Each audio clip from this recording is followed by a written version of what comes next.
नमस्कार, सुप्रभात. मी यामिनी दळवी. या बुलेटिनमध्ये तुम्हा सर्वांचं स्वागत. आणि बुलेटिनची सुरुवात करूयात. आताची महत्त्वाची बातमी आहे, कारण उद्धव ठाकरे हे नाशिकच्या दौऱ्यावरती आहेत आणि आज नाशिकमध्ये उद्धव ठाकरे यांची जाहीर सभा होणार आहे.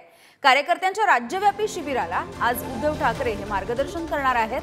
ठाकरे हे नाशिकमधून लोकसभेचं रणशिंग फुंकणार असल्याचं कळत आहे. तर सोमवारी ठाकरेंकडून काळाराम मंदिरामध्ये जाऊन दर्शन घेण्यात आलं.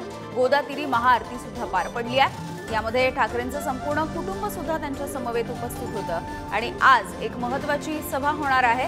नाशिकमध्ये आज उद्धव ठाकरे हे मार्गदर्शन करतील, त्यामुळे लोकसभेच्या दृष्टीने सुद्धा या सभेला विशेष महत्त्व आहे.